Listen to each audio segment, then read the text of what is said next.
परमेश्वर पिता का और उसके पुत्र हमारे उद्धारकर्ता प्रभु यीशु मसीह का धन्यवाद हो।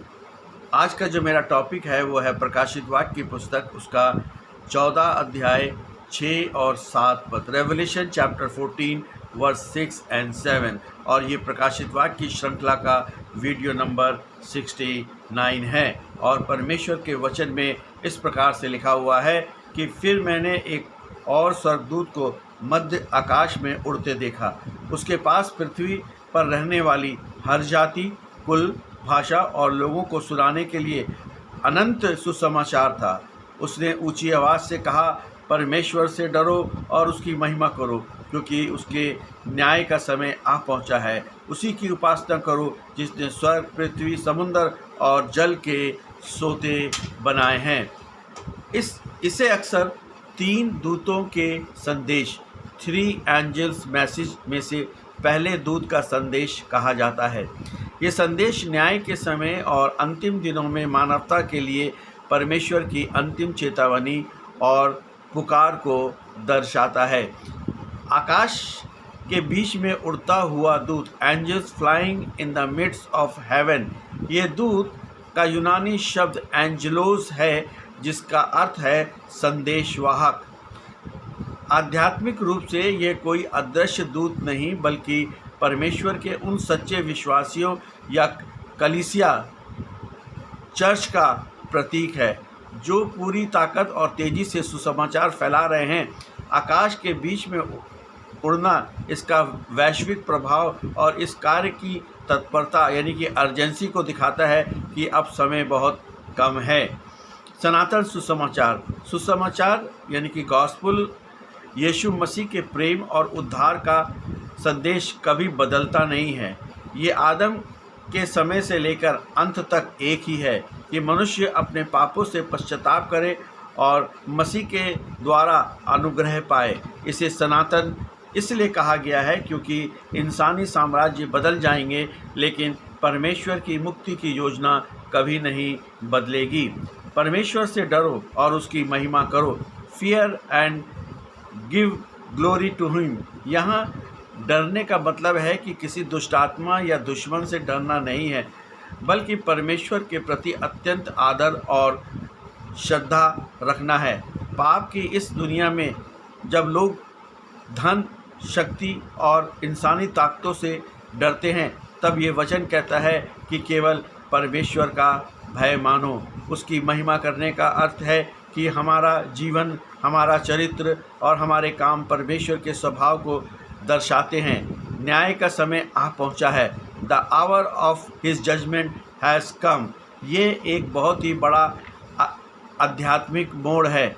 ये दर्शाता है कि परमेश्वर का अनुग्रह का द्वार हमेशा के लिए खुला नहीं रहेगा। एक समय आएगा कि जब हर एक आत्मा के जीवन का लेखा जोखा शुरू होगा। ये विश्वासियों के लिए सांत्वना है कि उनके दुखों का अंत होने वाला है और पापियों के लिए सुधरने के लिए आखिरी चेतावनी है। सृष्टिकर्ता की आराधना, वर्शिप द क्रिएटर। अंत के दिनों में सबसे बड़ा आत्मिक युद्ध आराधना को लेकर है। प्रकाशित वाक्य 13 में पशु और उसकी मूर्ति की झूठी आराधना की बात की गई है। इसके ठीक बाद अध्याय 14 में परमेश्वर सच्चा विकल्प देते हैं कि उनकी आराधना करो जिसने स्वर्ग, पृथ्वी और समुद्र को बनाया है। ये सीधे तौर पर निर्गमन 20 और 11 को बताता है कि 10 आज्ञाएं विशेषकर शब्द की याद दिलाता है जो सृष्टिकर्ता की पहचान है। हिस्टोरिकल फैक्ट्स, ऐतिहासिक तथ्य।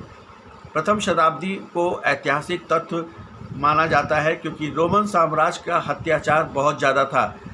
यूहन्ना ने ये पुस्तक 95-96 एडी में लिखी। उस समय रोम के सम्राट डोमिटियन था और वे खुद को प्रभु और ईश्वर कहलाना पसंद करता था। सम्राट की आराधना। रोमी साम्राज्य में हर नागरिक के लिए सम्राट की मूर्ति के आगे धूप जलाना और उसकी आराधना करना अनिवार्य था। जो ऐसा नहीं करते थे उन्हें देशद्रोही मानकर मार दिया जाता था या भूखे शेरों के आगे डाल दिया जाता था। ऐसे समय में यूहन्ना ने मसीह को ये गुप्त संदेश दिया कि रोमी साम्राज्य का अंत निश्चित है, न्याय का समय आ गया है। रोमी सम्राट कोई ईश्वर नहीं बल्कि असली सृष्टिकर्ता वो है जिसने स्वर्ग और पृथ्वी को बनाया है। इसलिए रोमी सत्ता से मत डरो, केवल परमेश्वर से डरो। मिलर आंदोलन।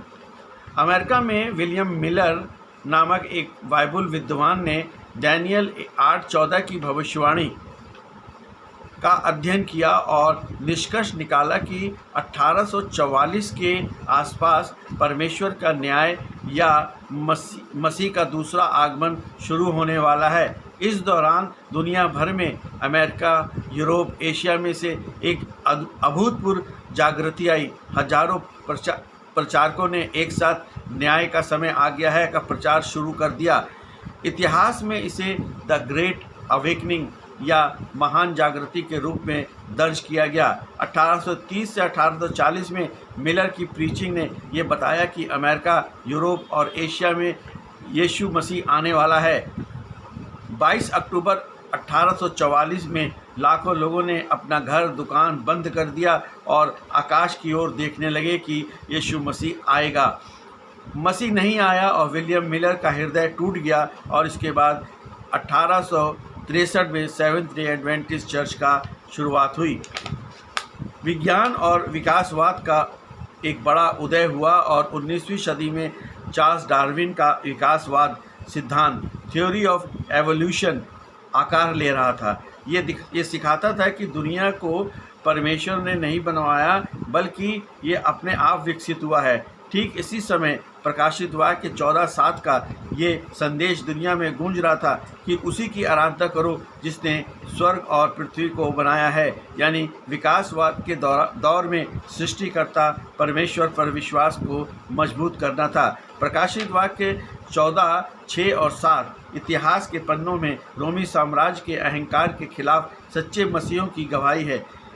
दुनिया की भीड़ चाहे जितनी पूजा करे या जिस भी विचारधारा के पीछे भागे, हमें सिर्फ सच्चे परमेश्वर जिसने इस सृष्टि को रचा है उसी की आराधना को हमें करना है और हमें प्रभु यीशु मसीह पर विश्वास करना है।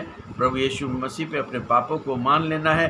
प्रभु यीशु मसीह से अपने पापों का पश्चाताप करना है और यीशु मसीह को उद्धारकर्ता के रूप में ग्रहण करना है। यही मसीही जीवन है। आमीन।